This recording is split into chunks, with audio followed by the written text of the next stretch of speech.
Well, actually, the first time I met Grit was at a folk festival out west, and he came up to me and said hello, introduced himself, said he liked my guitar playing, and I said, wow, I really love your guitars, and he said, oh, well, we should do something someday. And I said, yeah, but I heard you have a 7-year waiting list. Like you order your guitar and you get it in 7 years. That's a long time. I may not have a career in 7 years.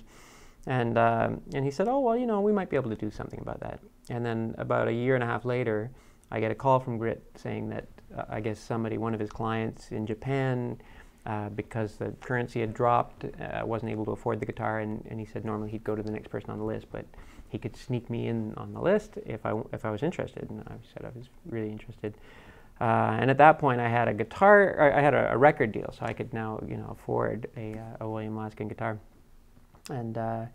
And then it was another long time. I mean, there's this process, right, where you go and you talk to Grit and you talk about guitars and what you like. And in my case, I brought in this Conde Hermanos, which is this great flamenco guitar from Spain, because my understanding was that Grit had gotten, he'd sort of studied older flamenco guitars that he'd heard through David Phillips, and that I thought, well, nowadays they're making them thicker, like the new flamencos sound more like classical guitars, and maybe he could incorporate some of that into what he's doing. So I brought it in and showed it to Grit, and I'm not sure if he took anything from that instrument or what, but he made me this instrument, which is quite unique. Like not only is it beautiful to look at, but it's not. I mean, there's nothing else like it. There's no.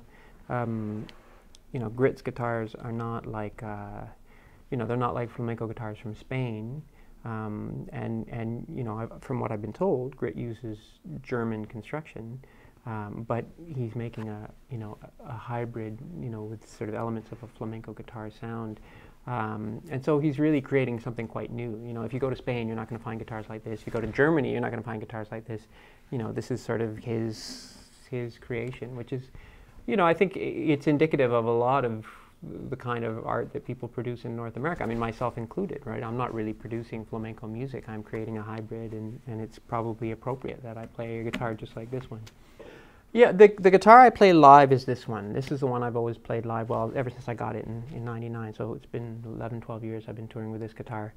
I actually have another guitar that is more of a traditional flamenco that I have as a backup on stage, but I just don't like to put this one down. So even if I break a string, I'll do that awkward thing where you run off stage and say, wait there, and then quickly string up another string, and my band has to make stuff up and improvise madly for a minute and a half till I get the thing restrung.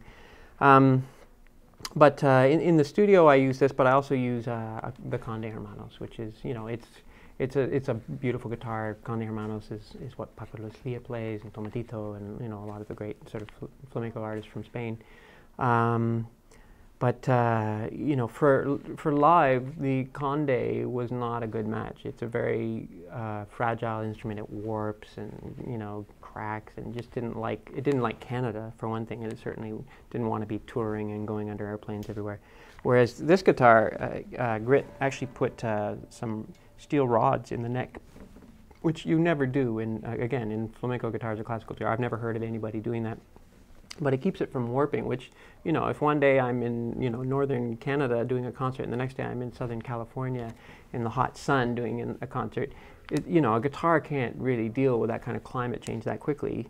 But when you're touring, it has to. I mean, that's just what the gig requires. And the fact that, this neck never moves, he's made it very thin for me, so it's got a really beautiful playability, but it doesn't warp. It's not, the action doesn't change from day to day. It's really fantastic in that regard. But I think, there are a lot of details that I think people are just not used to seeing. I mean, this is a very kind of classic William Laskin detail that, is more indicative of, or reminds one of a violin or a cello more than a guitar. But it is just beautiful. And in fact, it's not like I ever got a bruise on my arm from a regular guitar. It's not like I need this, but it's just beautiful. It's a lovely little detail that, just makes you feel more like, wow, this thing's really nice, And then, of course, I think a lot of the focus that Grit gets for his guitars is often about the incredible artwork, obviously, the inlay, that is, not only does he make instruments that sound really beautiful, but they are objects of art. I mean, a lot of people will buy great Laskin guitars just to put them on their wall, which, is obviously it speaks highly of him as an artist, but for me it's sad because I think, a great Laskin guitar should be in a concert hall. It shouldn't be just sitting on a wall, not making sound.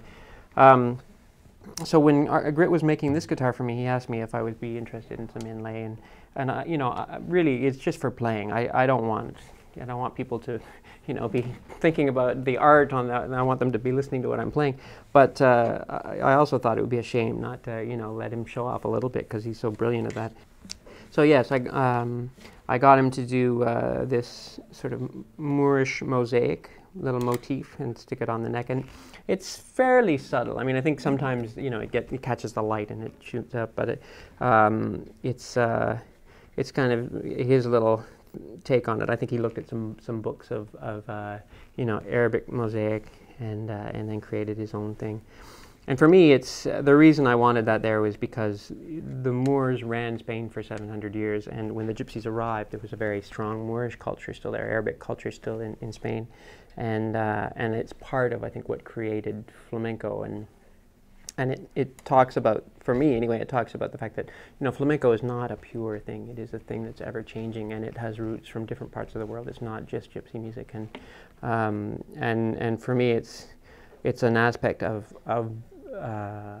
this type of music that I find really compelling. I remember when he first started making musical instruments, he wanted to make the best sounding musical instrument ever. And he didn't want to make the exact copy of his mentor, John Larrivee. So he experimented with different shapes and different peg heads. And I remember when he came home with all different ideas for different kinds of peg heads. And he just wanted to make the best that he could make.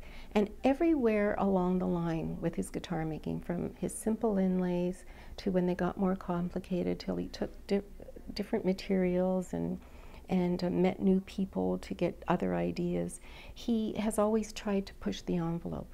And he's always been like that with guitar making. He's invented so many aspects to the acoustic guitar, from the rib rest to the arm rest to this sound hole that's on the side of the guitar. People have talked about a lot of these things, but he actually does it. He finds a way to do it. And he's so generous, too, with allowing people to copy, basically, his innovations. And he just asks that they give him credit or that they let him know that they're doing that.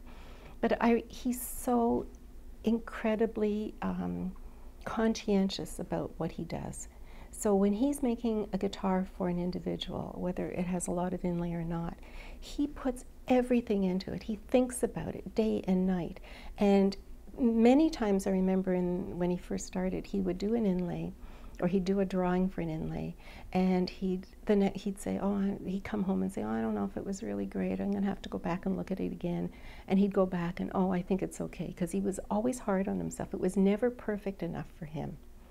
But he's really evolved because he wants to try, I think that's the key, he wants to try new and different things, and he never wants to stop evolving. And I think that's true of really everything he does, but really is key to his success in his guitar making. Whenever he's finished a guitar, he brings it home so I can see it. I've seen all of his guitars. And he'll play it in the living room for me, and he'll strum it, and we'll sit and listen for how long the vibration lasts.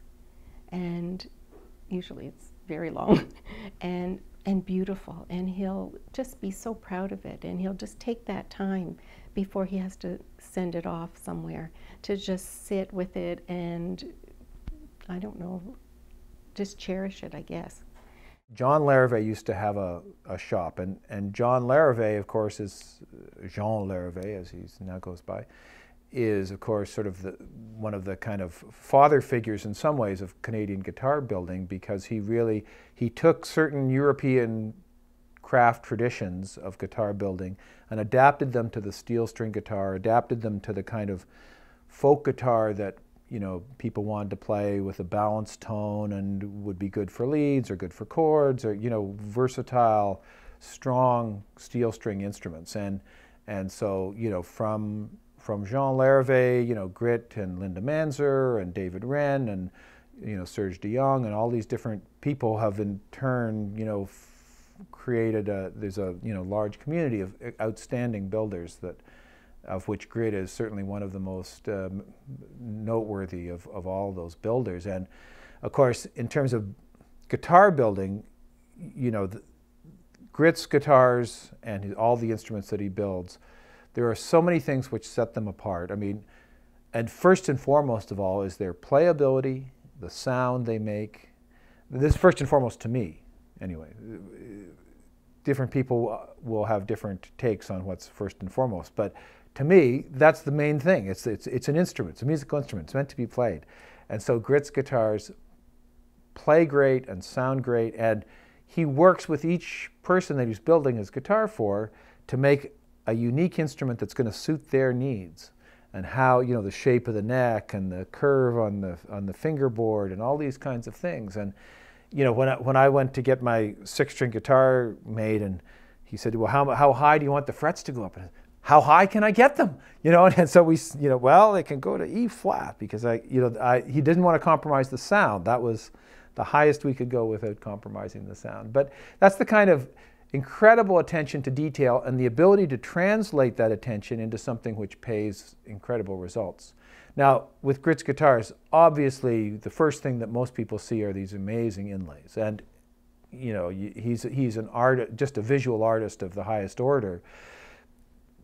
But for me, as a musician, that's great. I love the inlays. He's fantastic. I have, you know, huge respect for him as an artist, but he makes great instruments to play.